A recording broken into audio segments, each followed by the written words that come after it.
hoy el 85% de los contenidos a los que tiene acceso la población del planeta está en manos del complejo financiero de Estados Unidos. Hay 8 grandes estudios cinematográficos en Hollywood que se reparten el 85% del mercado mundial del cine. En el caso de América Latina eso llega a un 98%. Hay 10 megacorporaciones mediáticas en el mundo, todas estadounidenses, que controlan o poseen los grandes medios de información en Estados Unidos y en el mundo.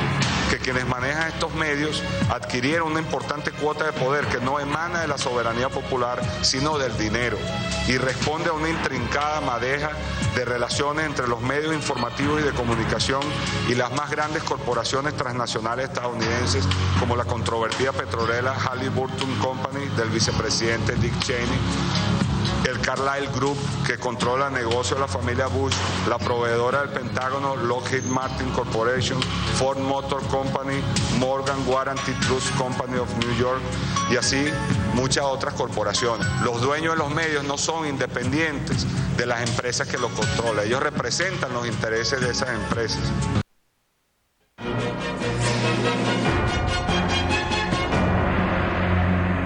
Bueno, ya escuchábamos cifras contundentes que nos da en ese video Yuri Pimentel del encuentro del terrorismo mediático que se hizo aquí en Caracas. Sobre este tema nos va a hablar Fernando. Sin embargo, Fernando, antes de darte la palabra, para seguir recordando, vamos a dejar el 2003, donde fundamentalmente arrancan las misiones y los medios arremeten contra las misiones, contra Barrio Adentro, que si los médicos cubanos iban a matar a la población, que si las medicinas. Pero en el 2004, que era el año que ellos convocan el referendo, se van con el asunto de forzar el referendo, aunque en principio había dudas sobre la calidad o la legitimidad de las firmas que ellos recogieron. Se van a la calle, a las guarimbas. Vimos a los alcaldes en ese momento de Chacao, de Baruta, que hoy en día uno es gobernador, el otro dirige un partido. Bueno, ruedas de prensa para promover las guarimbas, para que el pueblo saliera a hacer violencia. Ni hablar después de lo que hicieron con las encuestas. Le dieron la impresión al país, una vez ya convocado el referendo, de que ellos iban a revocar a Chávez cuando ninguna encuesta les daba aquello. Presionaron a los observadores, a la OEA, todo aquello para que estuviera a favor de ellos. Descalificaron al CNE, gritaron un fraude inexistente cuando la diferencia de votos fue abrumadora, y con ese mismo fraude dejaron al país en una situación de incertidumbre que después se les devolvió porque perdieron las elecciones regionales a finales de ese año, pero generaron violencia y hubo muertos gracias a esa presión mediática de la derecha por generar una opinión. Pero con ese material de Yuri, más estas algunas ideas que damos, queríamos tu opinión. Bueno, antes a mí me gustaría empezar con una anécdota, ¿no? Porque has hablado de cómo también influencian los medios de comunicación en la mente de las personas hasta producir muertos, ¿no? O caos o paranoia social. Yo tengo muchas personas, conozco varias personas que son de oposición, ¿no? Me he encontrado en diferentes foros, ¿no? Y cada vez que hablamos de política, a mí me gusta me gusta hacer dos preguntas, ¿no? A la persona con la que vaya a hablar de política, si tiene una ideología distinta a la mía, o si no coincidimos estructuralmente en ciertas cosas, ¿no? Y si son venezolanos, ¿no? Yo les pregunto primero si piensan que hubo o no hubo un golpe de Estado en el año 2002 y si fue o no legal la victoria de Chávez en el referéndum revocatorio. Desgraciadamente, esas son dos premisas que yo utilizo para poder continuar hablando de cualquier cosa, cualquier tema político, porque claro, si no, el problema, si la persona dice que no hubo golpe de Estado o que no hubo o que no fueron limpias las elecciones o el referéndum revocatorio, es imposible continuar hablando y construyendo nada, porque entonces ya desde el nivel de los conceptos es imposible poder entendernos, ¿no? Porque percibimos la realidad de manera completamente distinta. Y desgraciadamente me cuesta mucho hablar con muchas personas de tinte político, ideológico distinto al mío en Venezuela, porque normalmente piensan que o no hubo golpe de Estado o no fue legítimo el referéndum revocatorio, lo cual es absurdo, ¿no? Porque todos sabemos lo que ocurrió no fue un vacío de poder en el 2002, e incluso instituciones internacionales de muy variada calaña, que incluso adversan a Venezuela cada vez que pueden, ratificaron el resultado, ¿no? Bueno, dicho eso, Bueno, lo que decía Yuri es el kit de la cuestión, ¿no?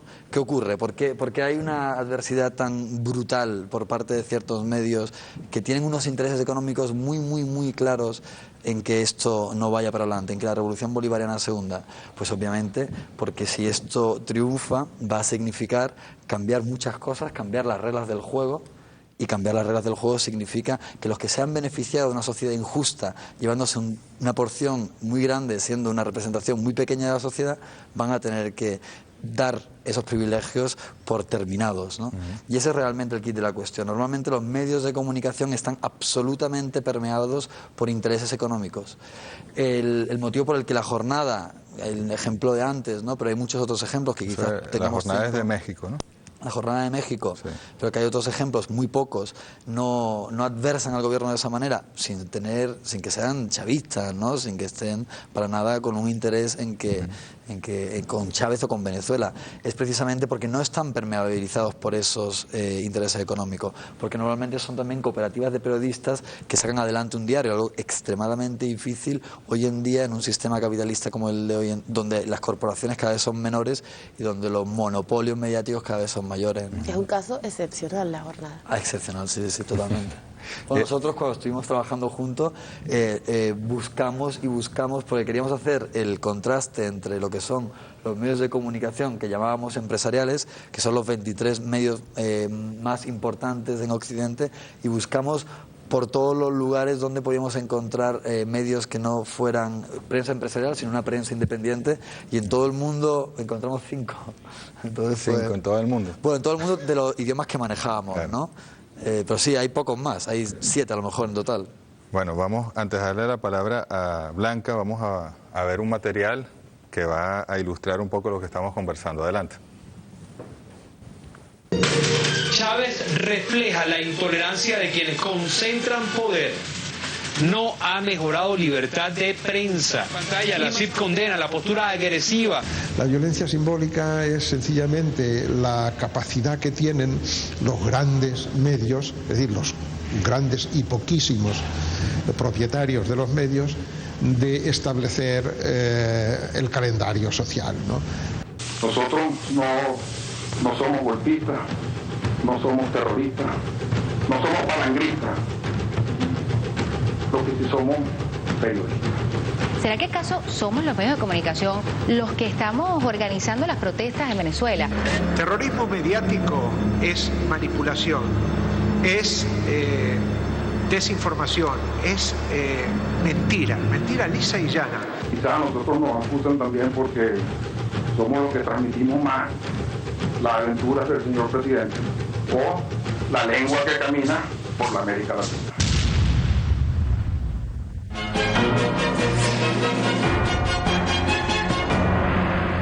Bueno, nada más y nada menos. Se preguntan, por ejemplo, si ellos provocan las protestas y ellos llevaron adelante un golpe de Estado, un paro petrolero y un desastre en esos años.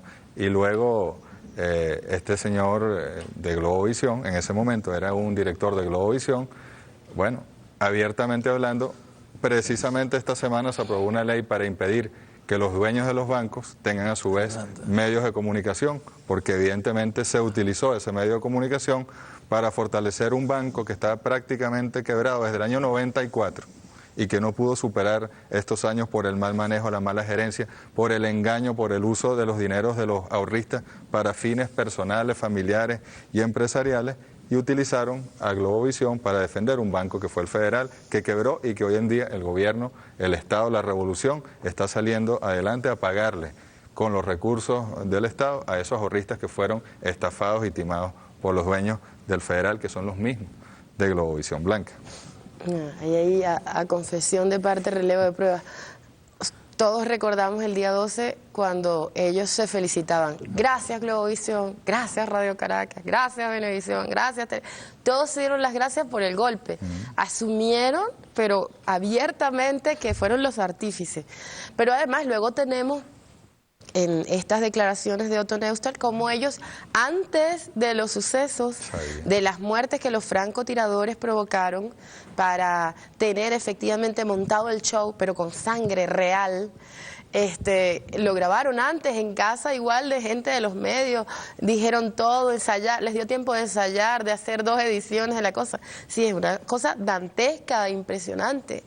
Nosotros hemos vivido esto y hay un caso que a veces no lo sacamos, no hacemos mención de él y deberíamos hacerlo de manera más permanente, y es la muerte, el asesinato de Danilo Anderson. Antes de asesinar a Danilo, ellos habían hecho toda una campaña feroz contra Danilo Anderson. Una campaña sin límites. Agarraron a un fiscal de un poder del Estado venezolano que estaba cumpliendo con su labor, lo convirtieron en alguien al que criminalizaron, al que a través de una campaña podían justificar cualquier ataque, lo sometieron al escarnio, al desprecio de esos sectores, y luego actuaron y lo asesinaron. Luego del asesinato continúan ante lo que es una cosa que en cualquier lugar del mundo, que un fiscal por abrir investigaciones que tenían que ver con el golpe de Estado, donde ellos habían sido los artífices, habría sido una cosa terrible, donde deberían estar un gentío preso.